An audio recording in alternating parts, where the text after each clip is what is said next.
So I'll read a closing piece called The Man in the Parlour.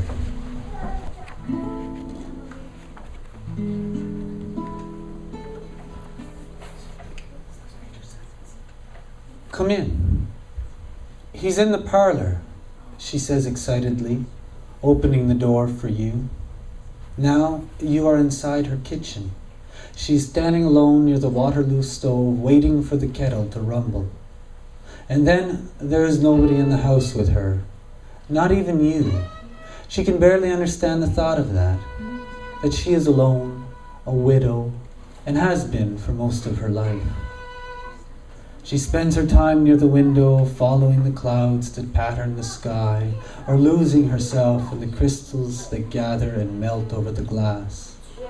Only the whistling steam out of the kettle plugs the hole in time. She does not remember the marriage with a second husband that lasted 3 times longer than the first. She only remembers the one who got inside her heart. She sits at her table, leaning on her elbows, holding a saucer and the cup that was steaming in the sunlight only a moment ago. Faithfully, she watches the sun rise.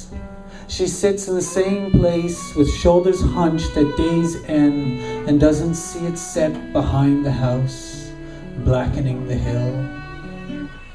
She awaits the moon. Her shoulders will lift when it comes, if only a little. Some nights, she stands on her porch to share the night with it. She's always so still, you might think she listens to stars talking across the water. She enters the parlour as though guiding someone there. "He looks smart, doesn't he?" she says pleasantly to no one, gesturing at a coffin laid out along the easterly wall under the large window. "Come in and see Darius," she says. "He's in the parlour. Go on now. It'll do you some good to see him again." Every day she reaches over the coffin and raises its lid. With dry eyes, cupping his cheek in her hand, she feels him. He is silent. "You're such a smart looker, Darius. You always were." Screams of children chasing each other under windows. Disputes and conversations filling the jar of night. She reacts to none of it. Never opens the window to the calling of her name. She barely understands that Rosalind, the large woman with the auburn hair and an apron whom you saw enter the kitchen yesterday, is the one who usually brings her fresh bread and soup and asks, "How is you today, Molly?" She always replies, "Come in, my love. He's in the parlour. It's good of you to bring bread. I'm sure it'll do us some good. Oh, and soup too. You didn't have to do that, mate." And when it isn't Rosalind, it's either Jane or Eddie or you. Today, staying for tea with your elbows gently settled on the table, your hands rub the hands of poor widow Molly Tiller, cupping them as they quiver. Her words are few, and you have heard them often. "So happy you could have come, my love. Wait till you see how smart he looks in his suit.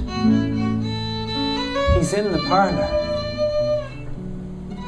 You go in because there are days when you crave the cold fear it takes to make a woman believe in impossible things, like love that won't ever fade.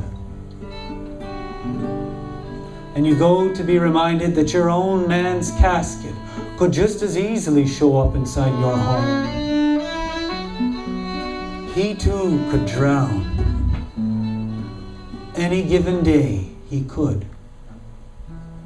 You return to hold her hands and see yourself in her emptied eyes.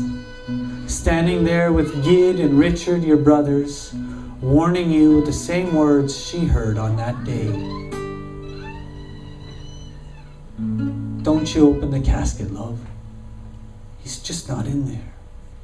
He's gone now, love. Gone for good.